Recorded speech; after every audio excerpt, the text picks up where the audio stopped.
चव्हाण यांचं गाणं कुणी गावं तर याच गायिकेनं गावं असा त्यांचा नावलौकिक अर्थात आपल्या सन्मानमूर्ती गायिका वंदना दत्तात्रय निकाळे वयाच्या 5व्या वर्षापासून संगीताचा प्रवास त्यांचा सुरू झाला. सुरुवातीला घरगुती कार्यक्रमातून गाणारी ही लहान मुलगी थेट वाद्यवृंदातून गाऊ लागली. शाळेत त्यांच्या कलेला जास्त प्रोत्साहन मिळालं आणि त्या स्पर्धेत सहभागी होऊन अनेक बक्षिसे पटकावू लागल्या. शास्त्रीय संगीत, ललित संगीत, सुगम संगीत अशा सर्व पद्धतीचं गाणं त्यांनी अगदी लिहिल्या गातात. 1980 पासून त्या व्यावसायिक गायिका म्हणून अनेक हिंदी ऑर्केस्ट्रा मधून गाऊ लागल्या. कलाकार, मेलोडी मेकर्स, जलसा असे अनेक कार्यक्रम त्यांनी केले.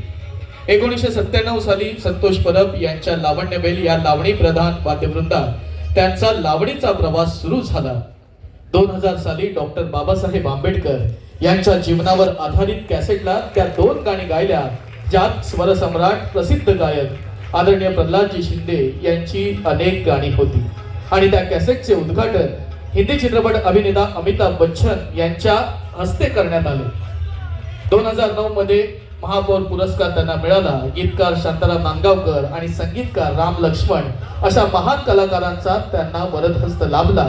तसेच शांताराम नांदगावकर यांच्या रजनीगंधा या ऑर्केस्ट्रात ही त्यांना गायची संधी मिळाली.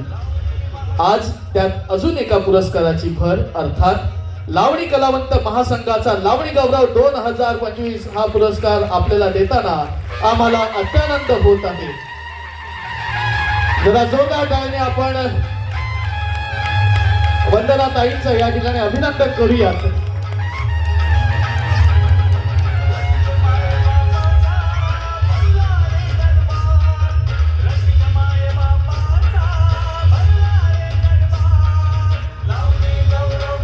सगळ्यांच्या टाळ्या वाजत राहिल्या पाहिजेत.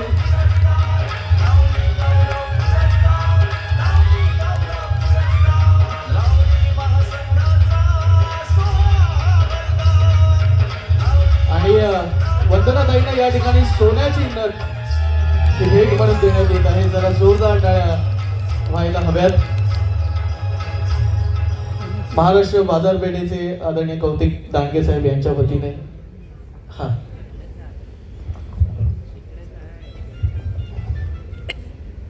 नमस्कार.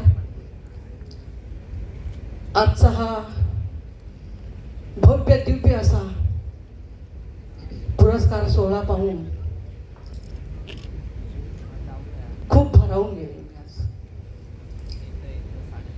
आज खऱ्या अर्थाने जी काही 30-40 वर्ष मी जी ह्या कलेची सेवा केली आहे त्या कलेचं आज सार्थक झाल्यासारखं मला असं वाटतं. मी इथे लावणी कलावंत महासंघाचे आमचे संतोष लिंबोडे सर, आमच्या दुसऱ्या अध्यक्षा कविता घडशीताई, आमचे परम मित्र विजय कर्जावकर, आम्ही फार पूर्वी प्रोग्राम केलेले आहेत. आमचे सगळे वादक सगळे म्हणजे ओळखीचेच आहेत. आणि या सर्वांचे मी खूप आभार मानते की आज त्यांनी या पुरस्कारासाठी माझी निवड केली. आज खऱ्या अर्थाने माझ्या कलेची कदर आणि आदर इथे करण्यात आलेला आहे. त्याबद्दल मी पूर्ण आपल्या कलावंत